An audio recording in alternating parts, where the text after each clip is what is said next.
James Barry was born Margaret Ann Bulkley in 1789 in Cork, Ireland. Her father was Jeremiah Bulkley and her mother was Mary Ann Barry, the sister of the renowned Irish artist James Barry. Her father worked as a grocer and inspector at the Way House, despite the fact that this position was difficult for a Roman Catholic to obtain. However, anti-Catholic sentiment was increasing in Ireland, especially after the 1798 uprising. Because of this, Jeremiah Bulkley was removed from his post. The family's wealth quickly began to decrease, and financial issues led to Bulkley spending time in debtor's prison. Because of this, his wife Mary Ann sent a letter to her brother James Barry requesting financial assistance. Yet nothing came of this. As a young girl, Margaret was described as being energetic and pretty. She had red gold hair, blue-green eyes, and a hooked nose and small mouth. When she was just 13, it is thought that she gave birth to a daughter. Supposedly, she disappeared into the countryside with her mother, and when they returned, a baby girl was with them. To protect Margaret, it was stated that the baby was her younger sister, but in actual fact, it was her daughter. It's likely that this came about due to a sexual assault by her decadent uncle, Redmond Barry. In February 1806, Mary Ann's brother, James Barry, passed away and he left no will. Because of this, Mary Ann and Margaret made their way to London to claim a share of his fortune. Unfortunately, they didn't receive much. When Margaret was 18, stories of her tell that she would scold her older brother saying, "Were I not a girl, I would be a soldier." He is said to have spent lots of money, despite the family's bad financial situation. As a teenager, Margaret was noted for her intelligence. Originally, she had hoped to become a governess or tutor, but they couldn't find any suitable work for her. Despite this, she soon came to the attention of her late Uncle Barry's friends and patrons. These doctors, lawyers, and diplomats soon took a paternal interest in Margaret and encouraged her passion for learning as well as her desire to pursue an education. However, since Margaret was a woman, she was limited in this respect, since only men were allowed to study in British universities in the early 19th century. Nevertheless, her liberal-minded patrons suggested a plan that would allow her to enter medical school, but change her life forever. The idea was that she lived her life as a man. Therefore, Margaret Ann Bulkley disappeared and became James Barry, the young nephew of the late Irish painter, also called James Barry. On the 30th of November 1809, James Barry and his mother, Mary Ann, sailed for Edinburgh. There he applied to the University of Edinburgh and was accepted. Barry began studies at the medical school as a literary and medical student, along with hundreds of other male students. Barry was short in stature, had an unbroken voice, as well as other delicate features. To try and compensate, he would wear insoles, making him a bit taller, and a large overcoat whenever he could. Because of his youthful appearance, many suspected him to still be a prepubescent boy. In light of this, the University Senate thought it would be wise to postpone his graduation by not allowing him to present the final examinations. However, one of Barry's patrons, the Earl of Buchan, persuaded the Senate to reconsider. Barry passed his exams and in 1812 received his degree in medicine. One of Barry's patrons was a man called General Miranda. He had told Barry that he dreamed of equal opportunities in his home country of Venezuela and hoped to make it reality. This meant that Barry would be able to reassume his female identity, practicing medicine in Venezuela. Yet, this never happened. It's unsure whether Barry turned down the opportunity, as he now identified as a man and saw no need, or if the opportunity was no longer available. In 1812, General Miranda was accused of treason and was later locked away in Cadiz, Spain. Barry then moved back to London, where he learnt from some great surgeons while practicing at the United Hospitals of Guy's and St. Thomas's. Months later, he applied to the army as an assistant surgeon. He had to lie on his application, saying he was 18 to make his age look more believable. In reality, he was 24. Shortly after this, Barry successfully passed the examination of the Royal College of Surgeons of England, and due to his young age, was considered a prodigy. Initially, Barry started working as a hospital assistant in Chelsea and later Plymouth, but by December 1815, he was promoted to assistant staff surgeon. The next year, after completing his military training, Barry was posted to Cape Town, South Africa. While on the long journey, Barry was very careful with his privacy, making sure no one could see him while washing or changing. After months at sea, in October 1816, he reached his destination.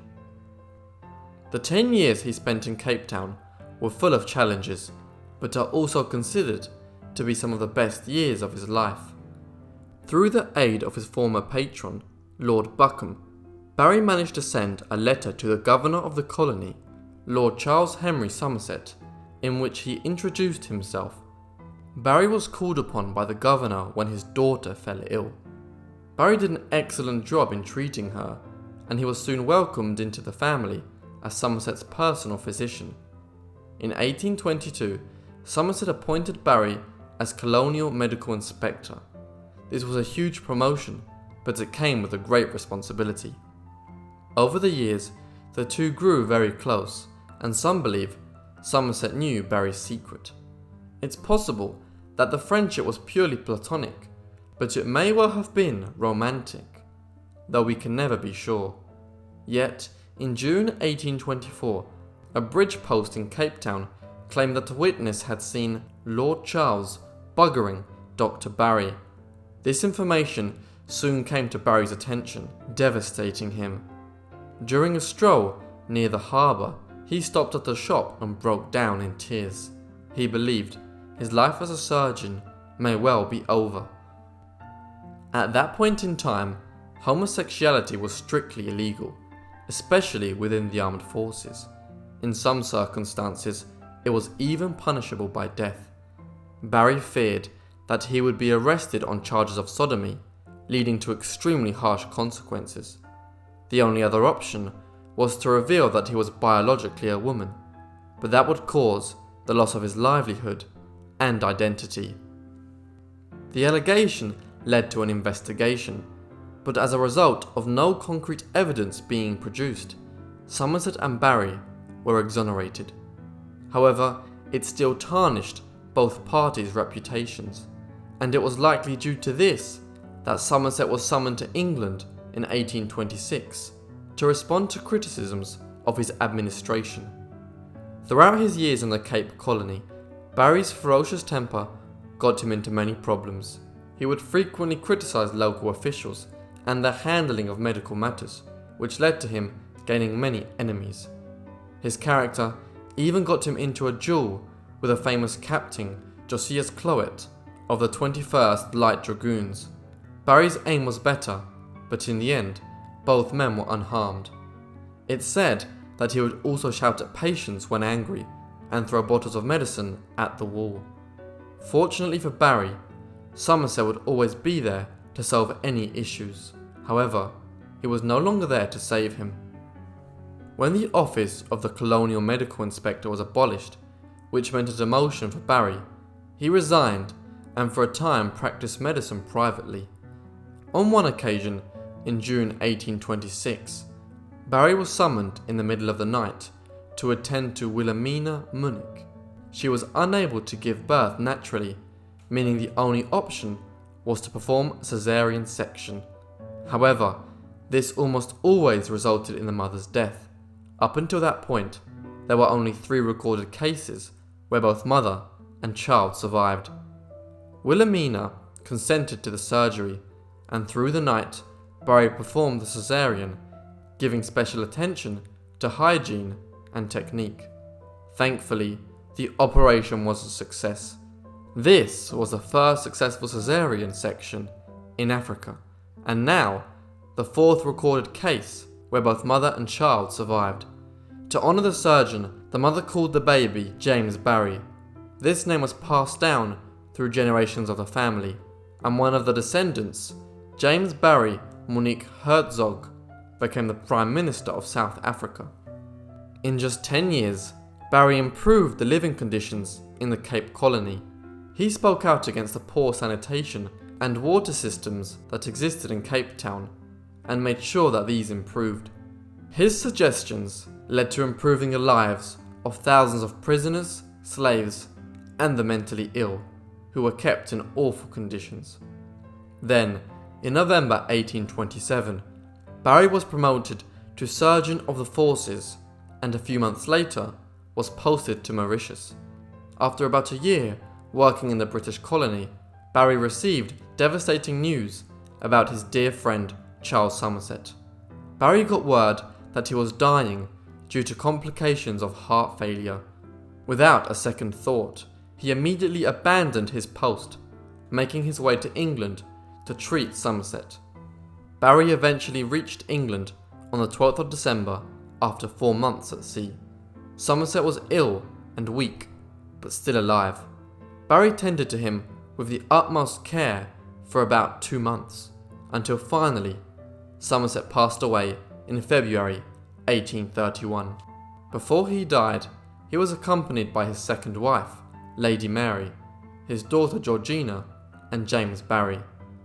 Following Somerset's death, Barry's life consisted of a number of postings to islands all over the British Empire. First, he was sent to Jamaica, and then in 1836 to the remote island of St. Helena. 4 years later, Barry was posted to a variety of islands in the West Indies, specifically the Leeward and Windward Islands. In 1845, while in Trinidad, he contracted yellow fever. Apparently, the 2 subordinates who examined him discovered his secret, but decided to keep quiet. After recovering and spending some time in London, Barry was posted to Malta.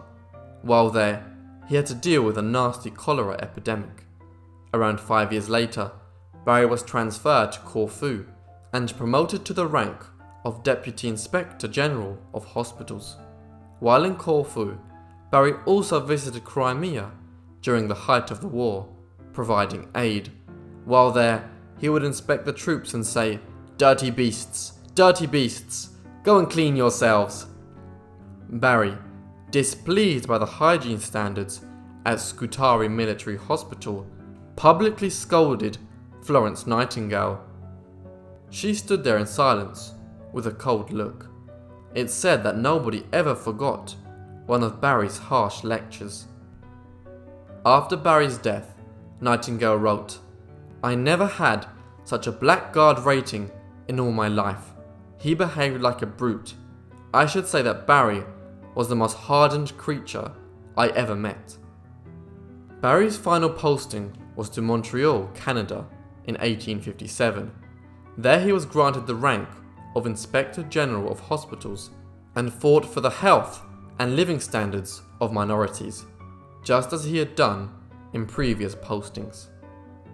Wherever he went, Barry aimed to improve sanitation and medical care for the less fortunate, as well as frequently clashing with his superiors. Supposedly in Montreal, an officer who saw him for the first time was overheard to remark, "You'd have to be mad to take that for a man." While there, Barry's impulsive nature and volatile opinions got him into trouble, something that was common throughout his years of service. On this occasion, he harshly criticized and insulted the Bishop of Montreal, as well as other members of the clergy. These actions led to the medical board recalling him back to London. The board decided to forcefully retire him due to ill health and old age. Despite protests by Barry, the decision was final.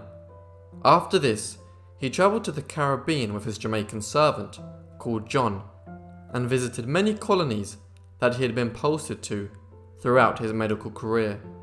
Barry visited old friends, but many had passed away or were ill. he lived out the rest of his life quietly in London. Barry became increasingly unwell and died from dysentery on the 25th of July 1865 at the age of 76. In the event of his death, Barry had asked for strict precautions to be taken. This was that his body should be buried in the bedsheets without further inspection. His petition was so that he could conceal his physical sex, even after death. He had lived as James Barry for 56 years, and this indicates that he would have wanted to be remembered as such. However, his wish was ignored by the cleaner who came to lay out the corpse.